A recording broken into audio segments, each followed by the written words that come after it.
우리말 성경은 원전은 아닙니다. 번역 성경이라고 하죠. 근데 이 번역이 상당히 잘 된 성경입니다. 왜냐하면 헬라어 원전을 그대로 갖다 놓고 번역을 했기 때문에 상당히 번역을 잘한 성경이면은 틀림이 없습니다. 그런데도 불구하고 아쉬움이 좀 있어요. 어느 부분에 아쉬움이 좀 있냐면은 우리말 성경에는 접속사라고 불리는 거 있죠. 그리고, 그러나, 그런데, 그러므로 이런 접속사가 문장과 문장을 붙이는 접속사가 상당히 많이 생략이 되어져 있습니다. 근데 이 생략이 되어져 있는 것이 왜 그런가 좀 알아봤더니 이 언어학자들이 말하기를 이 접속사가 많이 붙어 있는 문장은 좋은 문장이 아니래요. 그래서 언어가 발달하고 세련되어지려면은 이 접속사를 빼는 것이, 가급적이면 많이 빼는 것이 문장 자체가 세련되어져 있고 현대적인 언어에 가깝기 때문에 이 접속사를 많이 뺀다라고 하더라고요. 그런데 문제는 성경은 현대물이 아니죠. 현대에 기록된 책이 아니고 고대에 기록된 책이고 고대의 기록자들은 접속사를 굉장히 많이 쓴 거예요. 굉장히 많이 써서 그 문장과 문장 사이의 그 느낌까지도 성경에 담으려고 무척이나 노력을 많이 했기 때문에 이 연결 어디는 접속사들을 굉장히 많이 사용했다 이겁니다. 근데 그걸 다 빼버렸으니까 그 느낌들이 어떻게 했어요? 약화되어져 버린 거예요. 그 약화되어져 있는 말씀 중에 가장 약해져 있는 것이 오늘 저와 여러분이 읽은 본문의 로마서 3장 21절입니다. 3장 21절 한번 읽어볼까요? 읽겠습니다. 이제는 율법에 하나님의 한 의가 나타났으니 율법과 선지자들에게 증거를 받은 것이라. 약화된 느낌이 듭니까? 약화된 느낌이 안 드신가요? 헬라어로 보여드릴게요. 짠, 이겁니다. 물론 여러분들이 읽을 거라고 저는 생각하지 않습니다. 역시 이것도 저만 읽을 수 있는 성경입니다. 근데 여러분들이 보셔야 되는 게 있어요. 박스를 그려봤거든요. 저 두 단어는 기억하실 필요는 없지만 저 두 단어가 있다는 사실은 좀 기억하실 필요가 있다 이겁니다. 좀 크게 보여드린다면 앞에 있는 거는 저게 눈이라고 하는 단어인데 그 뜻이 뭐냐면 이제는 이라는 뜻이에요. 지금, 이제는 이렇게 쓰는 단어가 저 눈이라는데 그 뒤에 그 영어로 읽는다면 DE 이렇게 느낌이 나죠? 저거 원래 DE가 아니고 대라고 하는 글자인데 저 대가 뭐냐면은 그러나예요. 그러나가 있어요. 저 본문 안에. 21절 본문 안에 그러나라는 단어가 분명히 있어요. 근데 이거를 뺐다 이겁니다. 오늘 본문에. 빼버렸다 이거예요. 그럼 여러분들 중에는 그게 뭔 차이인데 그러나가 있으나 없으나 이게 뭔 차이가 있겠나 생각하시겠지만 그래서 제가 이제 오늘 설교를 본격적으로 가기 전에 국어 교육을 좀 하도록 하겠습니다. 국어. 그러나 접속사 용법이라고 하는 국어입니다. A라는 문장이 있고요. B라는 문장이 있어요. 이 둘 사이를 지금 그러나라는 걸로 연결을 시킨 겁니다. 그럴 때 저 A와 B의 관계를 말씀드리려는 거예요. A와 B의 관계는 같다. 이게 1번. 2번. 다르다. 2번. 뭐가 맞겠어요? 반대다. 달라요. 그러니까 A와 B가 같을 때는 그리고 이런 식으로. 그런데 이런 걸 쓰는데 그러나라고 썼다는 것은 A가 이렇지만 그러나 B다 이렇게 얘기할 때 쓰는 거란 말이에요. 그러니까 A와 B는 다르다 이겁니다. 예를 들어 볼게요. 저 A에 희망이 나왔어요. 그러면 그러나 뒤에는 뭐가 나오겠어요? 절망이 나오겠죠. 반면에 그러나 앞에 A가 절망으로 나왔어요. 그러면 그러나 뒤에는 뭐가 나오겠어요? 희망이 나와요. 이게 완전히 다른 내용이 등장한다 이겁니다. 이런 개념을 갖고 이 문장을 읽어야 된다 이겁니다. 그러면 A 먼저 그러나 앞에 A부터 말씀을 드릴게요. A는 로마서 3장 21절 그 앞에 있는 내용이 될 거예요. 그 앞에는 이런 내용들이 들어있습니다. 이 세상에는 두 종류의 사람이 산다는 거예요. 우리의 관점이 아니고 유대인의 관점이에요.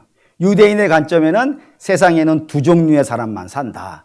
그 중에 하나가 이방인이다 또는 헬라인이다 라고 불리는 한 사람이 살고 있고요. 또 하나 불의의 사람들은 유대인이다 라고 하는 두 종류의 사람이 이 땅을 살고 있더라 이겁니다. 근데 저 두 사람들이 세상에 살고 있지만 그리고 살아가는 모습도 다르고 살아가는 삶도 다르지만 저 두 사람에게는 공통적인 바램이 하나가 있어요.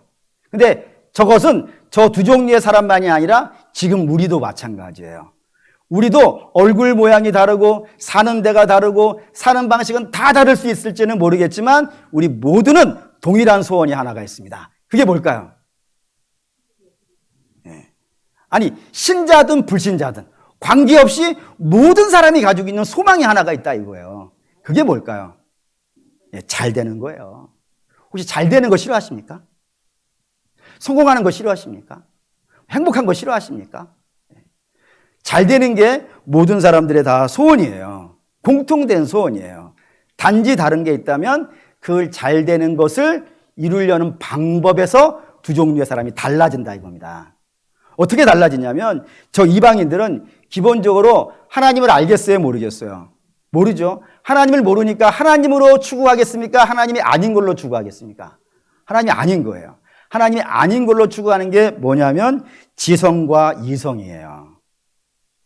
지성과 이성으로 잘 되는 것을 추구한단 말입니다. 우리가 좀 이해할 수 있는 좀 쉬운 방법으로 말씀드린다면 공부를 잘하는 거예요. 공부를 잘하면 성공도 하고 공부를 잘하면 좋은 대학도 가고 공부를 잘하면 좋은 데 결혼도 하고 공부를 잘하면 돈도 많이 벌고 다 뭐가 걸리는 거예요. 기본적으로 공부를 못하면 안 된다. 이게 가지고 있는 이방인들이 공통적인 생각이라 이겁니다. 그렇기 때문에 저런 생각을 발달시킨 사람이 헬라인이라 이거예요. 헬라인이 그런 생각을 가지고 있기 때문에 저들이 뭐를 열심히 했겠어요? 공부를 열심히 했어요. 그래서 거기에서 철학이 나온 거예요. 소크라테스, 플라톤, 아리스토텔레스, 에피쿠루스, 스토아 이런 서양 철학의 근간이 전부 다 그리스에서 나오게 되는데 그게 헬라인이란 말입니다. 저도 이렇게 열심히 공부를 하는 이유는 저렇게 공부를 열심히 해야 이 땅에서 행복하게 살 수 있다라고 하는 그런 생각을 가지고 있기 때문에 그렇다 이겁니다. 그래서 공부를 열심히 했기 때문에 문명도 어떻게 됐겠어요? 발달시켰지. 문명도 어마어마하게 발달을 시켰다 이겁니다. 그런데 문제는 저렇게 공부를 열심히 하고 문명을 발달시킨 결과 사람이 사람다워졌냐 이거예요. 이게 이제 문제가 돼요. 왜냐하면은 고대인 그리스인이에요. 그 그리스인이 철학을 열심히 공부하는 것과 더불어 하나를 더 발전을 시켰다 이겁니다. 그게 뭘까요? 신화를 만들어내는 거예요. 철학을 공부하면서 한편으로는 신화를 연구를 하는 거예요. 그래서 우리가 알고 있는 그 유명한 철학들이 다 어디서 나오냐면 신전에서 나오는 거예요. 델포이 신전, 올림푸스 신전. 그런데 앞에 막 철학 학원들 모여가지고 거기서 공부하고 막 그랬단 말이에요. 그래서 그렇게 신도 함께 발달을 시켰는데 문제는 그 이성이 신에 가서 절을 하는 겁니다.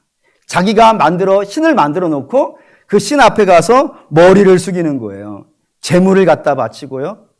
그리고 심지어는 사람을 갖다 바치는 일도 하더라 이거예요. 철학을 공부하면서도 그렇게 신을 섬기더라 이겁니다. 그래서 그리스에 가면 성경에도 나와요. 만신전이라고 있어요. 만 가지 신이 다 그들의 숭배의 대상이. 철학을 공부하면서 이성을 깨달아가면서 지성을 발달시키면서 신을 같이 만들어내는 게 누구라고요? 그게 사람이에요. 근데 그게 옛날만 그럴까요? 옛날만 지성을 발달시키면서 신을 만들어낼까요? 지금은 안 그럴 것 같습니까? 단지 지금은 이름이 바뀌었어요.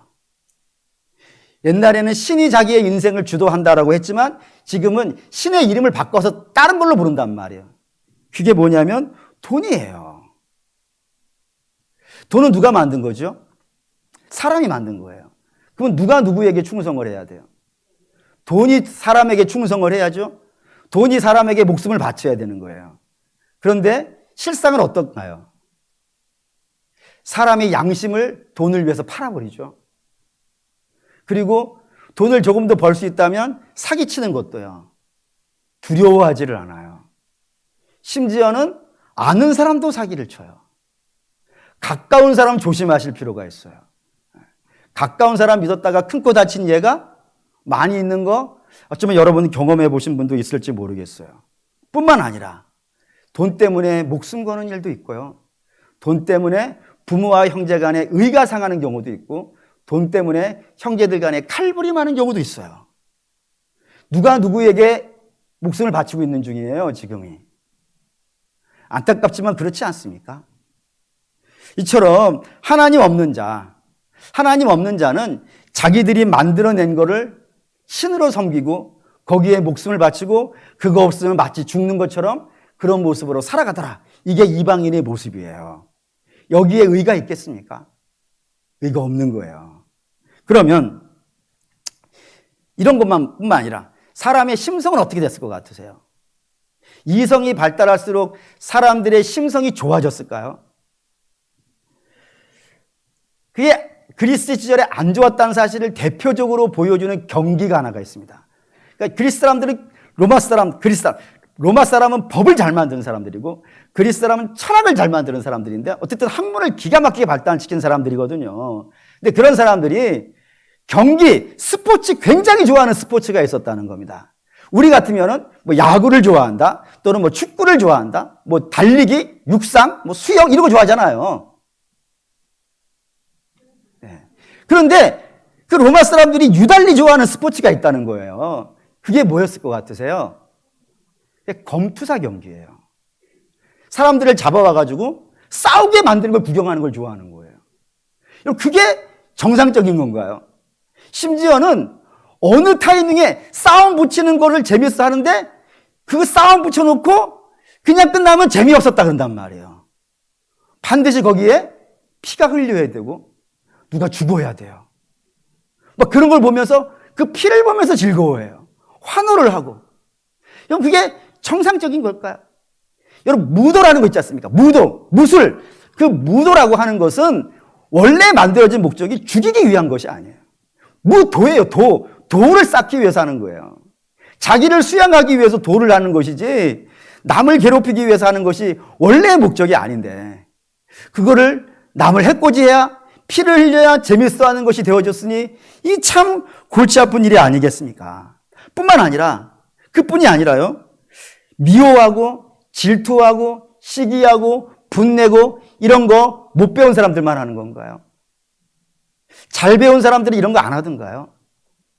잘 배운 사람이 이걸 잘한다는 사실을 알려준 영화가 하나가 있습니다. 그 영화가 아마데우스라고 하는 영화인데 그 영화의 주인공이 누구냐면 살리에르라고 하는 음악가예요. 얼마나 유명한 음악가냐면 오스트리아 왕국에서 왕을 위해서 음악을 만들고 연주하는 대단한 천재가 살리에르라고 하는 사람이 있었다 이겁니다. 근데 그 사람 앞에 열 몇 살밖에 안 되는 꼬마 하나가 나타난 거예요. 꼬마 하나가 나타나가지고 이 살리에르가 막 죽으라고 작곡해가지고 만들어서 왕 앞에 연주한 거를 뭐 쓰레기라고 한 거예요. 이것도 무슨 연주냐고, 이게 무슨 음악이냐고 하면서 자기가 즉석에서 연주를 하는데 살리에르가 봤을 때 너무 충격적인 거예요. 살아서 이런 음악을 들어본 적이 없어요.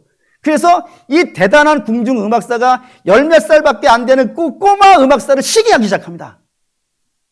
시기해서 그 영화 아마데우스 앞에 맨 앞에 시작할 때 이 살리에르가 나오는데 막 고함을 지르는 거예요. 뭐라고 고함을 지냐면 내가 그를 죽였다. 내가 그를 죽였다고 막 외치고 하면서 영화가 시작이 되어져요. 그러면서 과거로 돌아간 거거든요. 근데 내가 그를 죽였다 했을 때 그가 누구였을까요? 모차르트예요. 그 시기가 되는 거예요.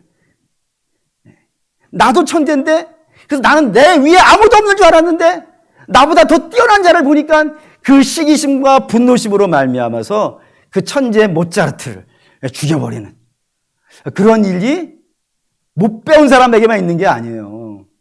사람에게는 그런 마음이 다 있어요. 뿐만 아니라 문명의 발달도 심각해요. 여러분 문명의 발달이 결국에는 어디로 연결이 되어지냐면 무기로 연결되어지는 거 아시나요? 그러니까 사람이 뭔가를 연구를 해요. 사람의 발달을 위해서 연구를 해요. 그러면 그 연구한 것이 마지막에는요 무기가 돼요. 원자탄은 처음부터 사람 죽이기 위해서 만든 게 아니에요. 근데 이게 원자탄이 돼요. 반도체 굉장히 유명하죠. 근데 그 반도체가 쓰이기를 어디에 제일 많이 쓰이냐면 무기에 제일 많이 쓰여요. 그런 일이 발생이 돼요. 뿐만 아니라 어느 나라가 무기를 막 만들어낸다 그러면 우리나라는 어떻게 해야 되겠어요? 무기를 만들어야 돼요. 왜요? 평화를 뭘로 지킬 수 있으니까. 여러분, 평화를 왜 무기로 지켜야 될까요? 평화는 사랑과 섬김과 희생으로 지켜야 되는 거 아닙니까? 근데 우리는 평화를 사랑과 희생과 섬김으로 지키지를 못해요. 무기를 만들어야 지키게 되고요. 그래서 강한 나라들 같은 경우에는 무기를 막 만들죠.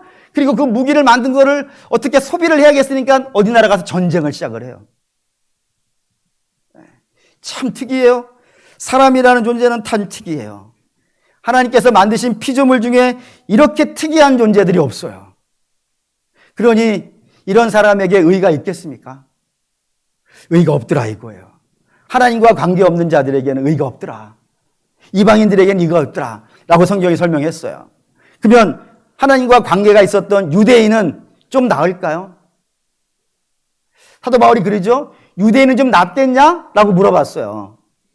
근데 그들은 유대인은 좀 낫겠냐라고 물어보면 낫다고 할까요? 안 낫다고 할까요? 낫다라고 하는 거예요. 그래서 근거가 뭐냐라고 물어보면 우리에게는 뭐가 있다? 율법이 있다 이거예요. 이방인은 율법이 없으니까 법이 없는 자니까 무법자이고, 우리는 법이 있는 자니까 유법자이고, 무법자와 유법자 어디가 나은 거예요? 유법자가 낫지 않냐라고 이야기한다고요. 근데 사랑하는 믿음의 성도 여러분, 사도 바울이 그랬어요. 율법은 너희가 가지고 있으라고 하나님이 주신 것이냐, 아니면 지키라고 주신 것이냐. 지키라고 주신 것인데 너희가 지켰냐 이거예요. 근데 실제로 그들은 율법을 지키기는 지켰어요. 근데 저들이 정당한 방법으로 지킨 것이 아니라 엉뚱하게 지키더라 이겁니다. 그 엉뚱하게 지킨 게 뭐냐면 율법을 자기의 출세의 도구로 쓰더라라는 거예요. 어떻게 출세의 도구가 되어지냐면 조선시대의 우리나라 선비들은 과거라는 시험이 있었어요. 그 시험을 공자, 맹자 이렇게 하면서 공자와 맹자를 하면서 시험을 봤어요. 그러면 공자와 맹자를 모르는 유대인들은 뭘로 시험을 봤을까요? 율법으로 보는 거예요. 율법 613조문을 가지고 공부해가지고 그것을 합격하면 벼슬로 나가는 거예요. 그 벼슬로 나간 사람은 벼슬로 못 나간 사람을 어떻게 취급하겠어요? 나는 공부 열심히 해서 벼슬 얻은 것이고 너희는 공부 열심히 안 해서 벼슬 못 얻었으니까 나는 대접받고 너희는 멸시받아야 돼 라고 하면서 자기의 자랑의 도구로 쓰기도 했어요.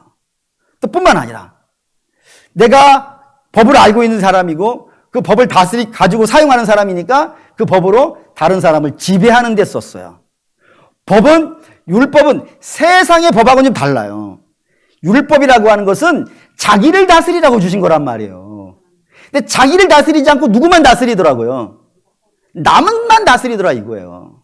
그걸 외식이라 그런단 말이에요. 뿐만 아니라 그 율법으로 뭐도 하냐면은 자기의 반대자를 법으로 죽이는 거예요. 반대자가 옳으냐 그러냐는 게 중요한 게 아니에요. 내게 반대를 했으면 내가 가지고 있는 율법으로 반대자를 죽이는 거예요. 그렇게 죽은 가장 유명한 분이 하나가 있더라 이겁니다. 그게 누구예요? 예수님이라 이거예요. 예수님이 죽은 건 저들이 가지고 있는 율법이었다고요. 희한하죠? 하나님이 주신 율법인데 하나님께 받은 그 율법을 하나님을 죽이는 데 쓰더라 이거예요. 그게 유대인의 모습이더라 이겁니다. 그러니 살아가는 믿음의 성도 여러분, 여기에 무슨 의가 있겠냔 말이에요. 한번 보시죠. 로마서 3장 19절에서 20절입니다. 읽죠? 우리가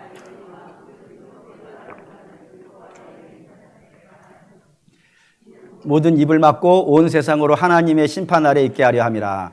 그러므로 율법의 행위로 그의 앞에 의롭다 하심을 얻을 육체가 없나니 율법으로는 죄를 깨달음이니라 라고요. 여기 율법의 목적이 등장했어요.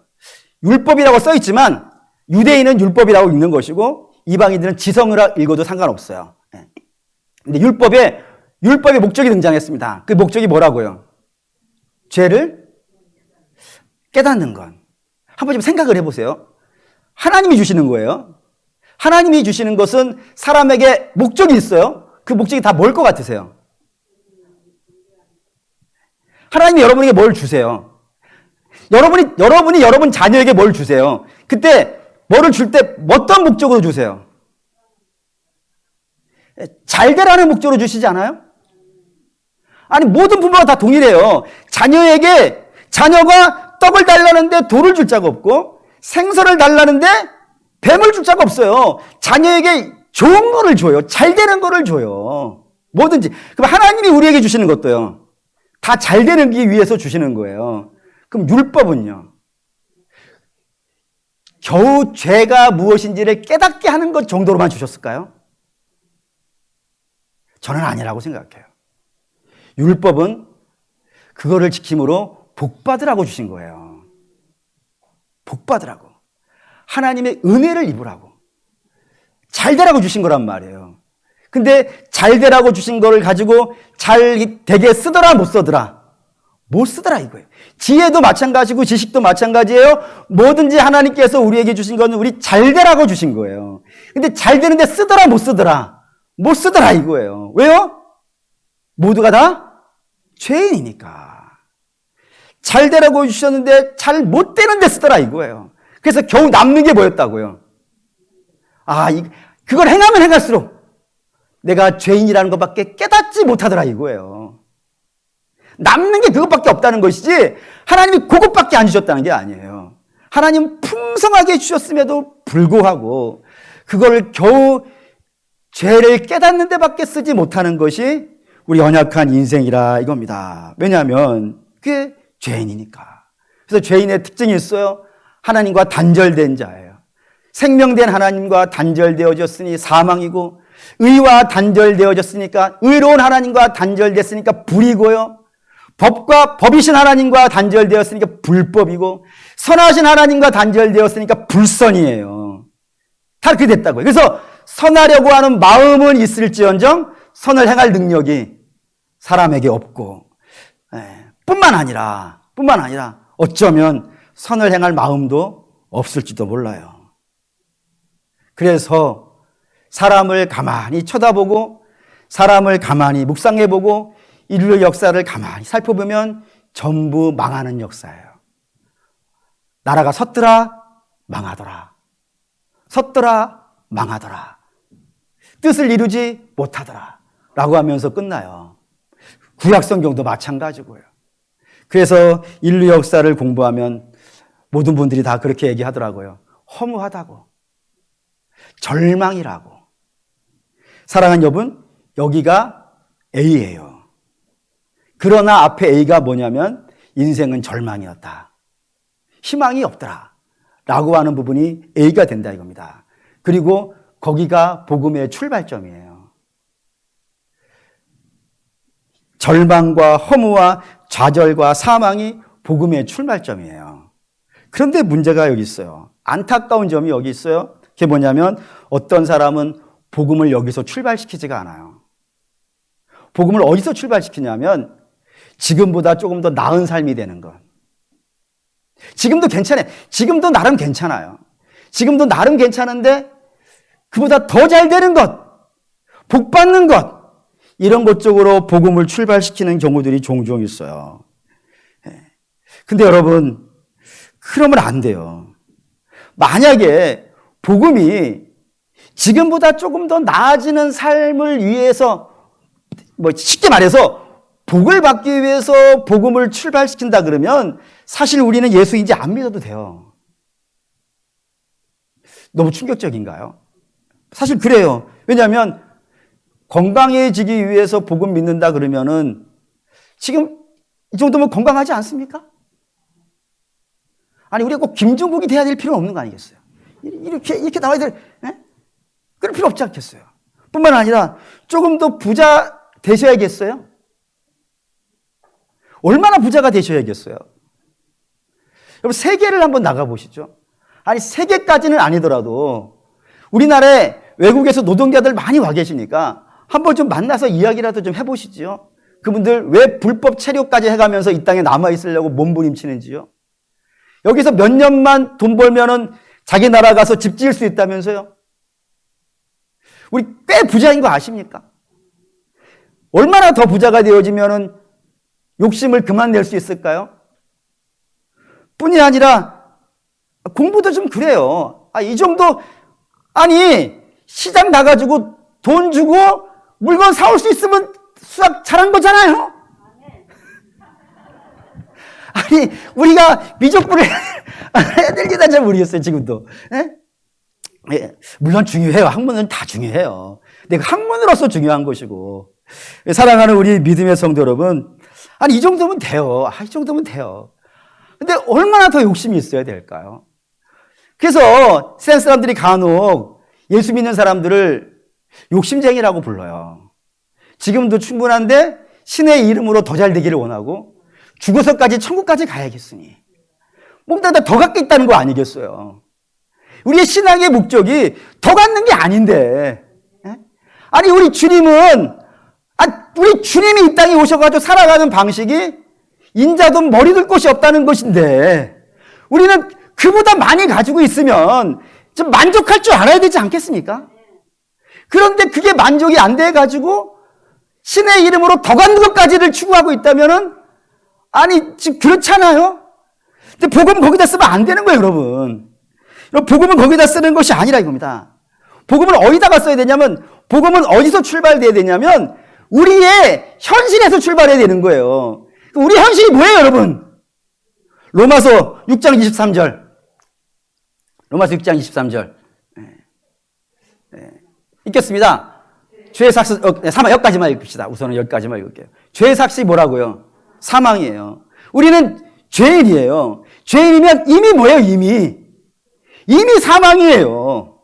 우리 육신의 삶이 살아있다고 해가지고 우리가 완전히 성경이 말하는 살아있다는 묘인이 아니란 말입니다. 성경에서 살아있다라고 하는 표현은 생명 대신 하나님과 연결되어 있을 때 살아있다 그러는 거예요. 근데 그 연결이 죄로 인해서 끊어졌으면 뭐인 거예요, 이미? 죽은 거예요. 마치 휴대폰과 같아요. 휴대폰 배터리 충전해 놓고 있을 때 휴대폰은 안 꺼져요. 하지만 그 배터리 충전기 빼버리면요, 당장은 안 꺼질지 모르겠지만 전원과 끊어져 있으니까요, 결국에는 끊어져요. 성경이 말하는 죽음이 그래요. 생명 대신 하나님과의 관계가 있을 때는 영생하는 자예요. 근데 그 관계가 끊어졌으니까요, 결국에는 죽는다 이거예요. 그걸 성경은 죽는다라고 한단 말입니다. 그게 우리의 현실이에요. 이미 하나님과 단절되어져 있어 끊어져 있는 자. 근데 이게 현실인데 미래는 더 복잡해요. 현실도 복잡해요. 주님과 끊어져 있으니까. 근데 미래는 더 복잡해요. 보시죠. 히브리서 9장 27절 읽겠습니다. 한 번 죽는 것은 사람에게 정해진 것이요 그 위에는 심판이 있으리니. 한 번 죽는 것, 그건 정해진 것이고 이미 진행된 거예요. 그런데 그걸로 끝이 아니래요. 그 뒤에 뭐가 있다고요? 심판이 있다고요. 근데 이거 무슨 심판이에요? 하나님의 심판이에요. 세상 법정에서 하는 심판이 아니에요. 하나님의 심판이 어떤 식으로 성경에 그려져 있는지 아십니까? 하나님의 심판은 이렇게 그려져 있어요. 노아 시대 때 하나님께서 그 세대를 심판하시는데 남녀노소를 가리더라 안 가리더라? 안 가리더라예요. 조금 더 착했네, 조금 더 나빴네, 이런 것도 가려지지 않더라 이거예요. 몽땅 다 심판을 받더라 이거예요. 간혹 어떤 분들이 제게 질문을 하세요. 뭐라 하시냐면, 하나님 참 무섭다고, 그럴 수가 있냐고, 가나안에 이스라엘을 집어넣으시고 그 가나안에 있는 사람들을 남녀노소를 가리지 않고 다 죽이라 하시니 이 얼마나 잔혹스럽냐고, 하나님 잔혹한 분이냐고, 사랑의 하나님이 맞냐고. 예, 하나님 사랑의 하나님도 맞고 잔혹한 하나님도 맞아요. 사랑의 하나님이라고 부르는 것은 저들을 이미 1000년 이상을 참아주신 거예요. 아브라함 때부터 참아주셨으니까 1000년 이상을 참아주신다는 것에서 사랑의 하나님 맞아요. 하지만 그 사랑의 하나님이 영원히 참고 계시는 것이 아닙니다. 반드시 때가 되면요, 심판하시는데 그 심판하실 때는 남녀노소를 안 가리는 거예요. 우리 주님 재림하실 때 내가 어린 사람이라고 하나님이 봐주실 것 같습니까? 오로지 유일하게 살아남는 자는 누구밖에 없어요. 예수의 피를 덧입은 자밖에 없어요. 그 외에는 예외 없이 심판을 받는 것이 인류의 미래라 이겁니다. 그러니 사랑하는 믿음의 성도 여러분, 그게 예수 없는 자의 모습이에요. 예수 없는 자는 그가 이방인이든 유대인이든 관계없이 다 이미 죽은 자이고 앞으로는요, 심판을 받을 자예요. 그러니 희망이 있어요, 없어요? 희망이 없어요. A 그러나 B 할 때 A에는 희망이 없어요. 그래서 인류는 희망이 없다라고 한다 이겁니다. 그런데 그렇게 희망이 없다라고 선포되어져 있는 말씀, 그 20절까지가 3장 20절까지가 그런 내용인데 갑자기 느닷없이 21절이 등장했다 이거예요. 다시 볼게요. 20장 1절 읽겠습니다. 이제는 율법 외에 하나님의 의가 나타났으니 율법과 선지자들의 증거를 받았느니라. 예. 느낌이 안 살죠? 근데 여기다가 그러나를 딱 넣어보세요. 인류는 유대인이든 이방인이든 관계없이 이미 죽은 자이고 하나님의 심판을 받을 자야. 희망이 없어. 그러나 이제는 하고 등장하는 거예요. 가슴이 뛰지 않습니까? 그러나 하나 가지고 그래요. 그러나 하나 가지고 너희는 절망할 수밖에 없는 자인데 그러나 이제 하나님께서 하나님의 역사를 시작했다 이거예요. 여기에 중요한 단어가 하나님의 의예요. 하나님의 의예요. 의, 하나님의 의, 사람의 의가 아니라는 겁니다. 하나님의 의, 사람의 의가 아니에요. 사람의 의가 뭐겠어요? 사람이 해내는 거예요. 그게 지성과 율법이에요. 하나님의 의로는 지성이 있든 율법이 있든 그걸 가지고도 사람을 해낼 수 없더라 이거예요. 그래서 하나님이 그것 말고 하나님의 의를 시작하셨다 이겁니다. 그럼 그 하나님의 의가 뭘까요? 로마서 3장 24절 읽겠습니다. 그러나 그리스도 예수 안에 있는 속량으로 말미암아 하나님의 은혜로 값없이 의롭다 하심을 입은 자가 되었느니라. 하나님의 의가 뭐라고요? 그리스도 예수라 이거예요. 그리스도 예수가 나타났다 이거예요. 지성과 율법으로 안 되는 것을 우리 주께서 이 땅에 나타나셨다 이거예요.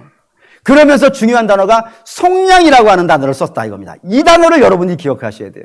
일반적으로 쓰지 않는 단어이고 오직 성경에만 있어요. 근데 성경이 다른 글자로 이걸 설명하지 않고 오로지 이 글자로만 성명을 하니까 여러분들이 이 글자를 기억하셔야 됩니다. 어디에 쓰는 단어냐면은 노예시장에서 쓰는 단어예요. 주인이 있고요. 노예가 있어요. 노예는 주권이 있을까요? 없을까요? 예를 들어서 자기가 먹고 싶을 때 먹고 먹기 싫을 때 안 먹을 수 있을까요? 없을까요? 내가 자고 싶을 때 자고 놀고 싶을 때 일할 때 자고 싶을 때 자고 일하고 싶을 때 일할 수 있을까요? 없을까요? 있어요. 있어요. 자고 싶을 때 잘 수 있고 일하고 싶을 때 일할 수 있고 그리고 밥 먹고 싶을 때 밥 먹을 수 있고 밥 먹기 싫을 때 안 먹을 수 있어요. 단 조건이 하나 붙어요. 그 조건이 뭐겠어요? 주인이 내버려 둬야 돼요. 예, 주인이 내버려 두거나 뭐 제 말대로 주인이 없을 때 그렇게 할 수 있어요. 근데 내가 밥 먹고 있는데 주인이 나타나가지고 너희가 밥 먹고 있어. 나가서 일해. 그럼 어떻게 해야 되는 거예요? 벌떡 일어 나가야 돼요. 잠자고 있어요. 피곤해가지고 올라 TV 자 있나? 가서 일해. 하면 일해야 돼요. 노예가 왜 비참한 줄 아세요? 노예가 비참한 것은 주권에 제한이 붙어서 그래요. 내가 하고 싶을 때 못해요. 그래서요. 못할 수가 있어요. 근데 그게 죄인의 모습이라 이겁니다. 죄인은 하나님과 단절된 자라고 했습니다.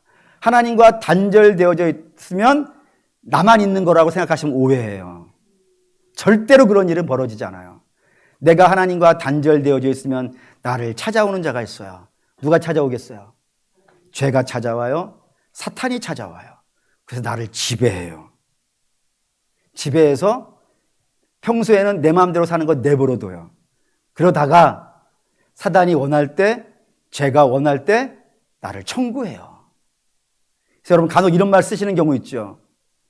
마음은 그렇지 않은데, 마음으로는 하고 싶지 않은데 나도 모르게 하게 되네. 왜 그럴 것 같으세요? 마음은 왜 선을 하고 싶은데 왜 그게 실천이 안 될 것 같으세요?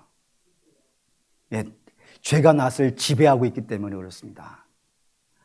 선을 행할 수가 없어요. 마음이 선을 원한다고 선을 행할 수 없어요. 뿐이 아니라 어쩌면 선을 행할 마음도 없을지 모르겠어요. 그저 모든 것은 나를 위한 삶을 살 줄밖에 못하더라 이겁니다. 여러분 이게 얼마나 비참한지 아실까요?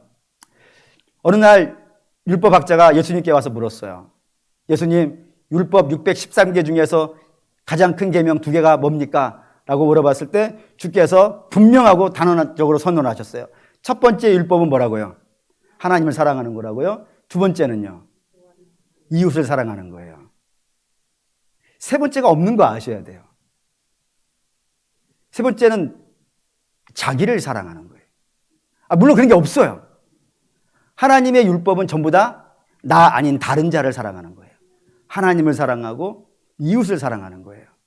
그런데 우리는 하나님 사랑보다 나를 사랑에 더 앞서죠. 이웃 사랑하는 것보다 나를 더 사랑하는 것이 앞서죠. 율법이 우리에게 이루어지지가 않아요. 우리는 항상 나예요. 그런 모습으로 이 땅을 살아가고 있더라 이겁니다. 그게 죽은 자라 이거예요. 그게 사망이라 이거예요. 그 사망의 삶을 살고 있는 것이 우리라 이겁니다. 왜? 죄에 묶여있기 때문에, 사단에 묶여있기 때문에. 근데 거기에서 벗어나려면 어떻게 해야 되겠어요? 거기에서 벗어나기 위해서 필요한 것이 속량이에요. 다시 말하면 누가 빼내줘야 돼요. 나는 못 나오니까, 이스라엘이 애굽에서 스스로 못 나오니까 하나님이 빼내주시듯이 누군가 빼내주셔야 되는데, 강제로 빼내면 어떻게 되겠어요?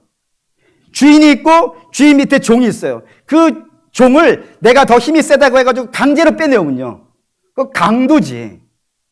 정상적인 것이 아니에요. 종을 빼내려면 어떻게 해야 되겠어요? 값을 내야 돼요. 그래서 종의 원래 주인에게 값을 주고 사오는 걸 뭐라 그런다고요? 그걸 속량이라 그런다 이겁니다. 그 값을 한번 보시죠. 어떤 값이 돼야 되냐면 로마서 6장 23절 읽겠습니다. 죄의 삭은 사망이요 하나님의 은사는 그리스도 예수 우리 주 안에 있는 영생이라고요. 죄의 삭 사망이라고요. 사망을 줘야 죄가 풀어준다 이거예요. 근데 그 사망을 값을 내주신 이가 있더라 이겁니다. 그게 누구라고요? 하나님이라고. 그래서 복음은 하나님의 복음이에요. 하나님이 하신 거예요. 값으로 뭘 내시고? 예수를 내시고, 당신의 아들을 내시고, 죄에게 사단에게 당신의 아들을 값으로 내시고 하나님께서 건져내셨다 이겁니다. 그거를 속량이라 한다 이거예요. 속량이라고. 근데 이 속량을 기억하실 때 더불어 기억하셔야 되는 문장이 두 개가 있습니다. 우선은 3장 22절. 거기에 차별이 없는 이라를 기억하셔야 되고요. 3장 24절 값없이라는 단어를 기억하셔야 돼요. 반드시 기억하셔야 돼요. 단어는 다르지만 뜻은 동일해요. 그 뜻이 뭐냐면 자격을 요구하지 않는다는 거예요. 주께서 우리를 구원하시는데 자격을 요구하지 아니하시고 공로를 요구하지 아니하신다고요. 그저 뭐 때문에 하시는 거예요? 사랑으로 하신다 이거예요. 그러니까 자격이 없음에도 불구하고, 하나님 보시기에 우리에게 아름다운 것이 하나도 없음에도 불구하고 하나님이 뭐를 내놓으셨다고요? 아들을 내놓으셨다고요. 안 놀라워요? 놀라운 거예요. 뿐만 아니라 3장 21절도 보세요. 3장 21절에 믿는 자라는 말을 굉장히 조심하셔야 돼요. 하나님, 우리가 예수를 믿음으로 구원을 받습니다. 아멘입니까? 아멘이에요. 근데 거기에서 믿는다는 말을 상당히 조심을 하셔야 돼요. 왜냐하면 잘못 쓰시는 분들이 상당히 많아요. 어떻게 쓰냐면, 내가 옛날에는 율법을 믿었어. 근데 이제는 율법이 안 되는 걸 알았어. 그래서 이제는 내가 예수를 믿었어. 이걸로 나는 구원을 받아. 이렇게 이야기하면 틀렸어요. 왜요? 믿는 게 나의 이미 공로가 돼버렸어요. 그건 믿는 게 아니에요. 성경이 믿는 건 그런 게 아니에요. 성경이 말하는 믿는 거는 말이죠, 하나님이 몽땅 혼자 하셨다는 걸 믿는 거예요. 다시 말하면 저와 여러분들은 예수를 믿고 나서 구원받은 사람들이 아니에요. 우리는 예수 믿기 전에 구원받은 사람이에요. 로마서 5장 8절을 볼까요? 우리가 아직 죄인 되었을 때에 그리스도께서 우리를 위하여 죽으심으로 하나님께서 우리에 대한 자기의 사랑을 확증하셨느니라고. 하나님의 사랑이 언제 나타났다고요? 우리가 믿고 나서가 아니래요. 우리가 죄인이었을 때, 하나님 부인하고 살고 있을 때 하나님께서 우리를 택하셔서 우리를 자녀 삼으시고 우리를 은혜 안으로 불러들이셨다고요. 놀랍지 않아요? 놀라운 거예요. 하나님이 우리를 살려내셨다 이겁니다. 이게 말이죠, 이렇게 설명을 드릴 수밖에 없어요. 죽은 자는 믿을 수가 없어요. 맞죠? 죽은 자는 욕도 못해요. 화도 못 내요. 죽은 자는 믿을 수 없어요. 믿으려면 뭐부터 해야 돼요? 살려놓고부터 해야 되는 거예요. 우리 영이 그래요. 우리 주님께서 우리를 살려놓으셔야 비로소 예수도 믿을 수 있고 회개도 할 수 있어요. 이제 우리의 믿음의 공로라고 하는 건 다 어디 뒤에 나오는 거예요? 예수 믿고 나오는 것들이에요. 어렵습니까? 사실입니다. 그래서 사랑하는 우리 믿음의 성도 여러분, 우리 하나님께서 우리를 구원해내신 일을 우리의 동의나 협조나 도움 받지 아니하고 몽땅 다 혼자 하셔가지고 구원을 이루셨다. 이거를 우리가 어떻게 하는 거예요? 믿는 거예요, 그거를. 그게 우리에게 믿는 거라 이겁니다. 그렇기 때문에 이제 하나님과의 관계가 어떻게 되는 거예요? 회복되는 거예요. 하나님이 하셨기 때문에 바뀔 수 있겠어요?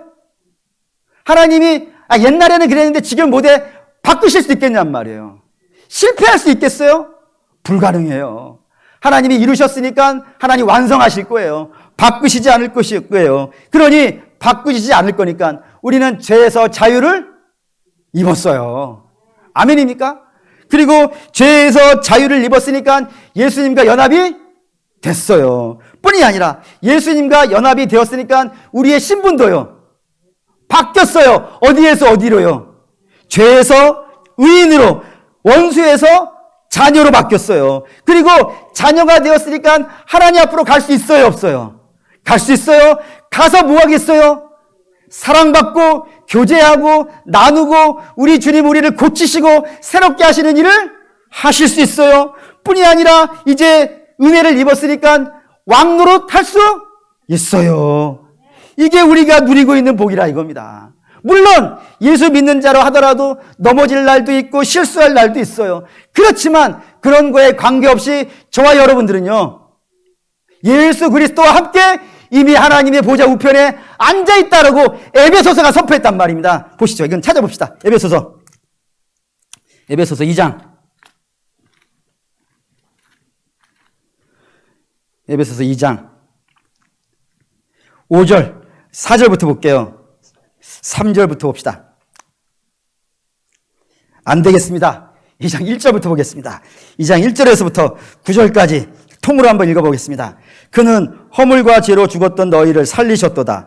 그때에 너희는 그 가운데 행하여 이 세상 풍조를 따르고 공중의 권세 잡은 자를 따랐으니 곧 지금 불순종의 아들들 가운데 역사하는 영이라.